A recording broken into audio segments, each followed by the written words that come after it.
Olá, tudo bem com você? Hoje o nosso assunto aqui no estúdio é sobre o ambiente de trabalho saudável e como criar aí uma carreira profissional promissora. Ao meu lado, para conversar comigo, está a Cristiane Ribas, que é Headhunter da Bennett NTF, Consultoria de Recursos Humanos, né, Cristiane? Muito obrigado por sua presença aqui conosco. Eu que agradeço. Cristiane, para a gente começar, eu queria partir do princípio do seguinte: um bom dia é essencial a partir do momento que você entra na empresa, não é verdade?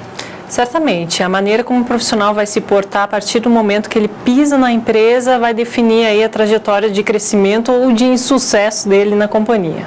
Como que deve ser esse relacionamento? Vamos partir assim também da questão com os colegas do ambiente de trabalho ali do mesmo nível ou não, desde a senhora que trabalha do café, da limpeza, né? Como é que deve ser esse relacionamento de amizade ou não, só aquela coisa mais profissional? Bem, isso vai depender muito do perfil profissional do profissional, né? Da maneira como ele se porta, da maneira como ele se relaciona com as pessoas. E ter um bom relacionamento e flexibilidade interpessoal dentro da empresa é fundamental.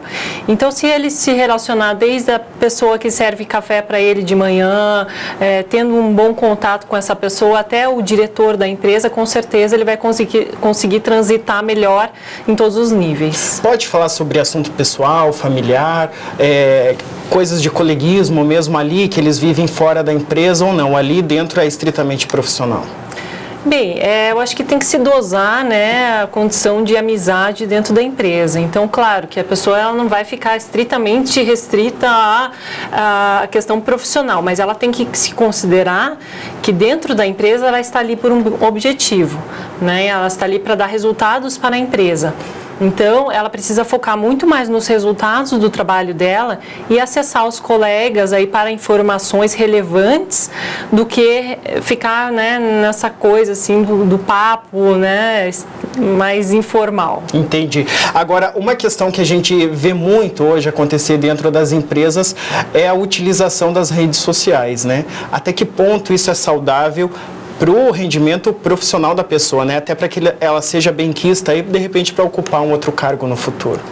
Bem, existem até empresas que bloqueiam, né, o acesso a redes, porque não se faz sentido realmente ficar colocando no Facebook ou você entrando no Facebook num tempo assim de trabalho, né?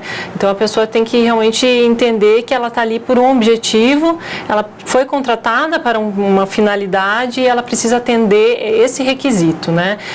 O LinkedIn também é uma boa ferramenta, mas eu acho que ela deve utilizar, se esse não for o rumo do trabalho dela, né? Como é o nosso, que a gente utiliza muito as ferramentas sociais, né? Mas se não for com esse conteúdo, ela deve então deixar para utilizar essas ferramentas em casa. Porque isso impacta muito na questão da produtividade também, né? Você está lá para fazer determinada função e acaba deixando a desejar ali muitas vezes por conta disso. Exatamente, é um tempo que se toma, né? E aí você entra ali, já vê um post de um amigo que já leva a outro conteúdo e isso vai te puxando e de repente já passou um tempo e realmente não é o foco do trabalho, né? Agora, Cristiane, com relação à produtividade, novamente, a pessoa deve se preocupar em fazer aquilo exatamente que ela foi contratada para fazer ou ela pode se dispor também aí para fazer outras funções dentro da empresa, até para mostrar mais o seu leque ali de possibilidades de trabalho? Então, você tocou num assunto muito importante que é a proatividade, né?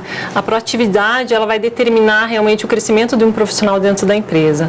Então, se ele foi contratado para uma função e ele começa a ampliar o escopo de atuação sem deixar de lado os resultados, né, que ele precisa obter, ele realmente vai já começar a chamar a atenção dos seus líderes, dos seus gestores, né, que vão falar, poxa, mas que profissional dedicado, que pessoa interessada, e isso vai ajudar ele a caminhar aí dentro da empresa. Isso não pode, vamos dizer, bem no português, né, pegar mal com os outros colegas, por exemplo, eu estou querendo aparecer mais perante eles por conta disso?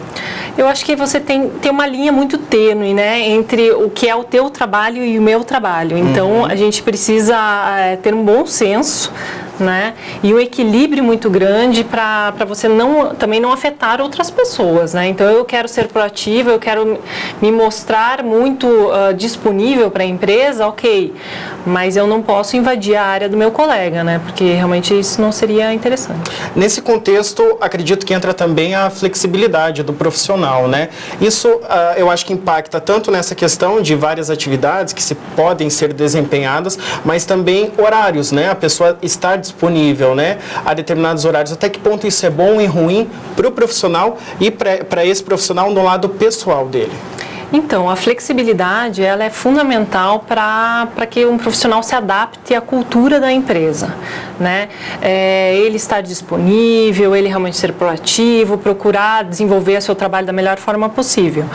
Mas a partir do momento que ele sai da empresa, ele precisa também se dedicar às questões pessoais. É um curso que ele está fazendo justamente para se desenvolver, né? Ele cultivar a ferramenta social LinkedIn, que é uma vitrine de talentos e ele precisa realmente estar atualizado. Então, tudo isso faz sentido, né? Agora, você se dispor para a empresa, ao horário que for, né? Eu acho que existe aí um certo equilíbrio que tem que ser procurado. Muitas empresas usam hoje celulares ou rádios também, né? Para que o pessoal e que o profissional leva para casa, inclusive. Às vezes precisa entrar em contato. Essa questão do horário, estar disponível, isso não quer dizer que a pessoa também está disponível 24 horas por dia, não, né? Veja, existem cargos e cargos, né? Existem cargos onde o escopo de atuação inicial já coloca que ele vai precisar estar disponível, porque são cargos, por exemplo, um gerente de manutenção, é um profissional que quebra uma máquina no meio da madrugada e ele precisa ir até a empresa, né? Então, eu acho que tem que olhar muito essa questão do bom senso, né? Realmente é necessário, é urgente, então ok, né? Legal. Conversas, a gente ouve muito também aquela questão da fofoca, do rádio corredor, né? Como é que fica isso no contexto, assim, para quem está querendo construir ali uma carreira bem bacana? Bem, a gente chama muito de rádio peão também, né? Essa questão é muito delicada, né? Porque é uma forma de construir fofocas dentro da empresa, né? Então, um bom líder, um bom gestor, ele precisa focar na comunicação da empresa para que esse tipo de coisa seja evitada. Agora, Cristiane, como é que os profissionais podem se comportar numa empresa que está desenvolvendo um novo projeto, por exemplo? Às vezes não é da alçada dela. A gente conversou há pouco sobre isso. Como é que você deve se comportar na questão da produtividade, né? Até você entrar num campo de um outro colega ou não, mas se você tem ideias para aquilo, você acha que você pode contribuir com aquilo, isso pode ser feito, você deve ir a quem? Procurar quem primeiro? A chefia ou o próprio colega que está trabalhando nesse desenvolvimento? Eu acho que é fundamental, primeiro o profissional ele tem que estar muito certo e muito seguro do que ele vai apresentar, né? Visto que não está entrando aí no escopo de atuação dele.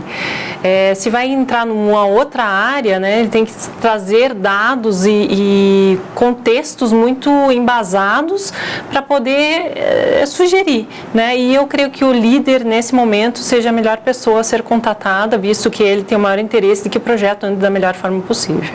A gente falou também há pouco sobre a questão da produtividade.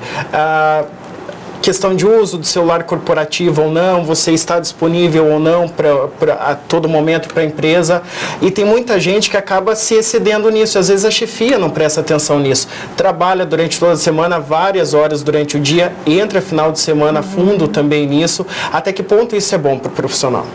Normalmente a gente diz que não é interessante levar trabalho para casa, mas na prática nem sempre é assim que acontece. Porém, isso vai influenciar muito na produtividade na própria empresa, porque se ele não tem um momento de lazer, ou ele não faz um curso, ou ele não tem um momento com a família, né? Ele precisa estar o tempo todo olhando para as coisas da empresa, trabalhando, ele também não vai descansar e no dia seguinte ele não vai estar na sua produtividade máxima. Só para a gente finalizar, o nosso tempo está acabando, mas se o profissional ele trabalha em determinada área dentro da empresa, mas gostaria de ter uma atuação numa outra, é necessário ele se capacitar fora ou, de repente, uma oportunidade que a chefia dê a ele já vale a pena, já é possível que ele desempenhe essa outra função? Qual a tua avaliação sobre isso? Os profissionais, no geral, eles não devem nunca parar de se aperfeiçoar, né? A reciclagem, participar de novos cursos, fazer novos idiomas, isso vai contribuir para que eles tenham sempre uma visibilidade externa e que um headhunter possa achá-los, né? Então, isso é muito importante, ele está sempre olhando para a carreira dele, isso se chama planejamento de carreira e é fundamental que o profissional pense nisso muitas vezes. Tá certo, Cristiane. Então, muito obrigado pela sua presença. Quero agradecer mais uma vez aqui conosco. Eu que agradeço, muito obrigada, né? Estou à disposição aí para a gente continuar batendo esse papo tão interessante. Muito obrigado. A gente volta numa outra oportunidade, porque assunto sobre carreira profissional é o que não falta, né? A gente volta com vocês aí em Paranaguá. Tony Lagos.